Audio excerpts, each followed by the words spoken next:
People always talk about the day that their last child leaves home, the day that they become an empty nester. But you know what? For me, that was not the hardest day, not even close. The hardest day for me was when my oldest son, was dropped off at university. That day absolutely shattered me. But 6 years later, when my youngest son moved out and I became a real, true empty nester, the experience was completely different. And for years, I wondered why. And you know what? I think I finally figured it out. Hi, my name is Lisa, and welcome to the channel. And if you are returning, hey, nice to see you. So let's take us back to 2010. And we just finished unloading everything into my son's dorm, and it is now time to say goodbye. And I can get teary even today just talking about it, thinking about it. I remember very vividly closing the door to his door, and on the door was this little whiteboard where there was like welcome messages from other people in the dorm. And I wrote a little note to my son, and then I turned away and started down the hallway. And I came across a couple of supervisors, and they saw the tears welling up in my eyes. And they said, don't worry, Mom, he's going to be fine. And I said to them, I'm not worried about him, I'm worried about me. Here we are, 16 years later, Matt. But it was so true. I mean, my son was going to take that university by storm, and he did. He was involved in so many things. He was their DJ. He was involved in all these different committees. He was the only kid I knew that was in a biology major and a music minor. He was just very multi-talented. And by the way, he was in a French immersion program. And I knew he was going to do great. He would make a ton of friends. I was not worried about him at all. I was so proud of him and the courage that it took to go to a university, 2 hours away from home, and to strike out in the world on his own, right? But what I did grieve in that moment, because I knew our relationship, as I knew it, would be forever changed. We had been through a lot, and he had, in some ways, been my right-hand man, and I just didn't want it to change, but I knew it had to. And so what I will never forget is the drive home. Probably shouldn't have been driving because I was very teary. And by the time I got to my home, I filled the tub full of hot water and just sat there and bawled. And then my friends called and they said, Lisa, we have blizzards and wine. Get your butt over here. Get your pajamas on. And let's just be together.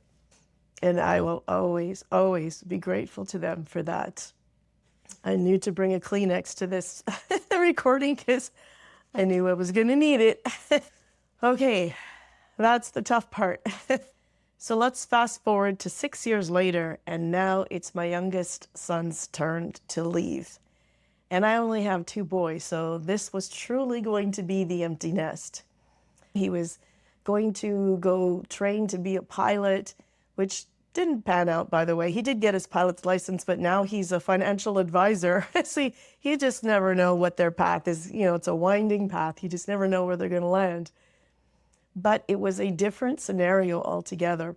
Just like with his older brother, I was so excited for them and proud of them for taking this next step in their life and having the courage to strike it out on their own.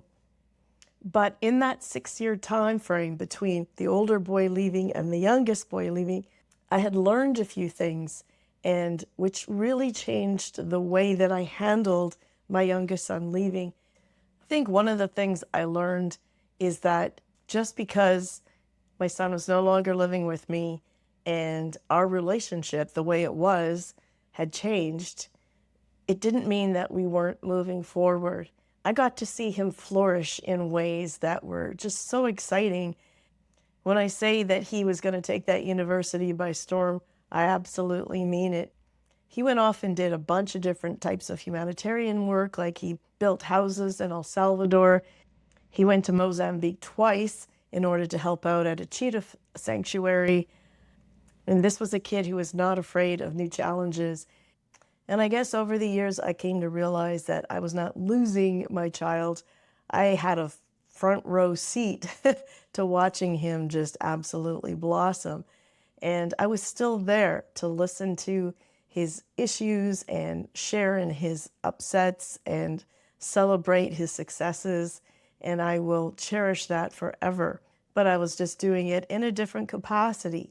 And if I'm being truly honest, when my older boy left for university, my younger boy, who's 4 years younger, that gave us 4 years to really develop our relationship in a better way. And I was grateful for that. So when it came time for him to leave the nest, I wasn't so shattered. I didn't fear the unknown because I already knew what to expect, and it wasn't as bad as I thought it was going to be. I knew our relationship would change, but I had also come to understand that it can change in a positive way, and that is actually a healthy thing. It's life. It's coming to the end of a specific chapter and turning the page, and now I had a chance to start writing a new chapter. And you know what? Sometimes those kids even decide to come home again. So my youngest boy, he and his girlfriend, they were getting married, and they decided that during the time of the lockdown, so in 2020, that they wanted to save some money. And I was going through a separation at that point. So it was a win-win situation for us to live under the same roof and save some money and be each other's support system. And then they got married in August of that year.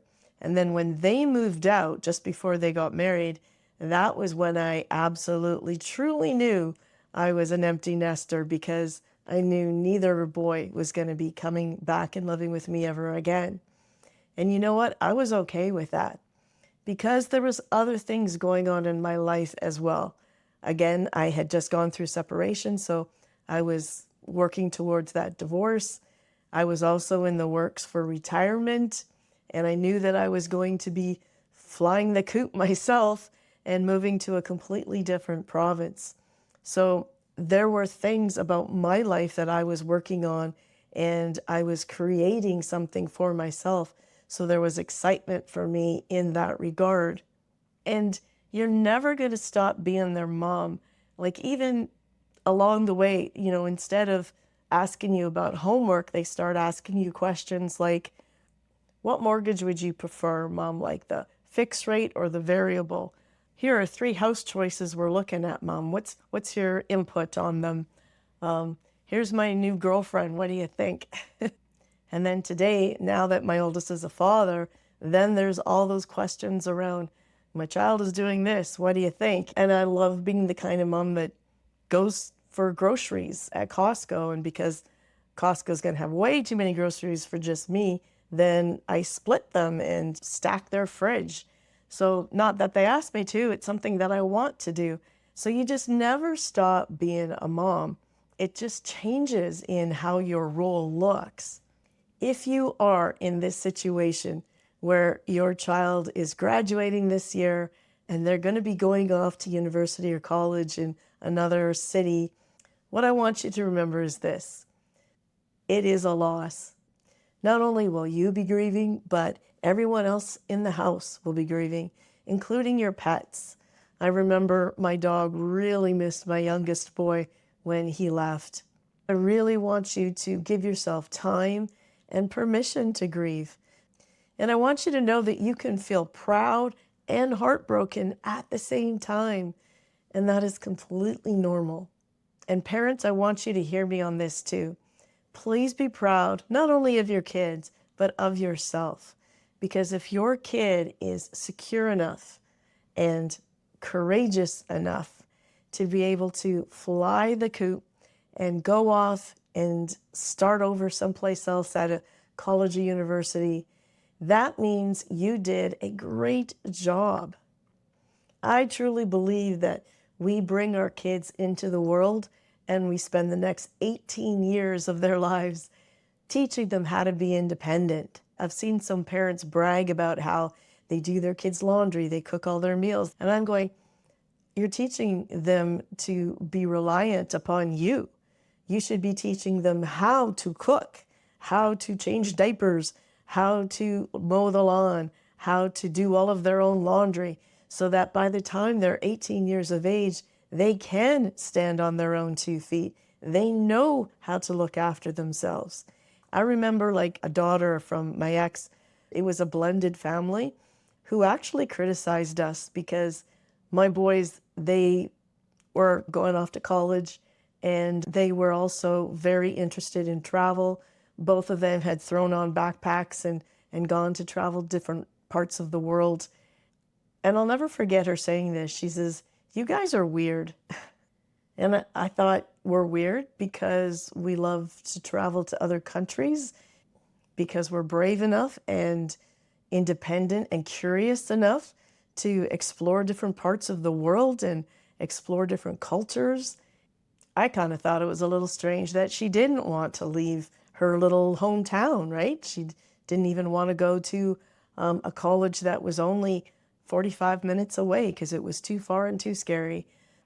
So if your child is willing to do this, give yourself a pat on the back, because that means you have a securely attached child. And the gift that you've given them is the ability to go out and explore the world because they feel safe enough at home. They'll come back and like touch home base, kind of like a shot of home, so that it recharges them, re-energizes them, and then off they go again. And to me, that is the true goal. Another thing I learned is we need to look after ourselves in this process. My girlfriend's reaching out and taking care of me that night with blizzards and wine was a big aha moment for me, that I need to be able to look after myself during this transition.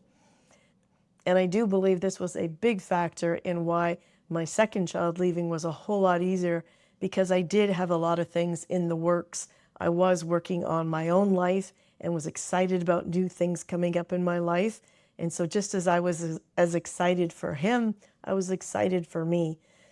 So have those plans in place, even if it just means that as soon as you drop off your child at university, you've got something else planned.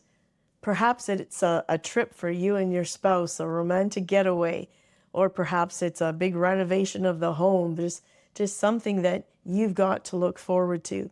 And having those connections with other people, girlfriends, your community is incredibly important as well, because you're going to lean on them, especially in the first few months after your child has taken off and flown the nest. And here's something I want to share with you. After having been through this, and now it's 10 years after my youngest left and 16 years after my oldest left, we are still very much in touch with each other. I love the relationship that we have. It's different, but I still love it. So we're trying to figure out ways to get together as much as we can, which sometimes is a bit of a challenge because the two boys live in different cities. But we get together for suppers, and the youngest will even babysit the grandkids sometimes. And we've done family trips. Sometimes I'll do trips with just the youngest one and his wife, or the oldest one and his wife, or sometimes we do family trips all together. And we've been traveling together as a group since 2016. And I have every intention of continuing this tradition for as long as I can. They are only a text message or phone call away, and the conversations just change, So instead of talking about their homework or their teachers, they're now phoning me or texting me saying things like, "Hey, Maja, guess what happened at work today?" Maja is my nickname. They started calling me Maja years ago when Austin Powers came out with the word Faja for father. And in fact, I thought I would show you this. This was from my youngest son and his wonderful sense of humor. So as you can see, number one, teacher, nope, Maja. And then underneath, JK, just kidding. And then on the inside, he actually wrote, LOL, heart you, mom. And you can imagine this mug means a lot to me. It's one of the few art pieces that I actually hung on to over these years. But back to our regularly scheduled program. What I really want you to know is that if you're going to be in that situation this fall, when you're dropping off your child at a university or college or trade school or another place, or you're watching them move out to an apartment of their own, and you're sitting there fighting back the tears, I truly get it. I understand. I was there too. But what you can't see at this moment is that there's so many chapters left to write. I came to understand that an emptiness did not mean the end of a relationship with my sons. It just meant the end of one version of a relationship, which made room for a whole other. And that was the exciting part, and that's what I'm excited about for you. And please realize that having an empty nest means that you made your kids strong enough that they could fly. Congratulations. I hope this video has helped you out just a little bit and given you maybe a few things to think about. If so, please consider giving the video a thumbs up and maybe even subscribing, because it does help channels like mine. And in the meantime, take care of yourself. Have a wonderful day.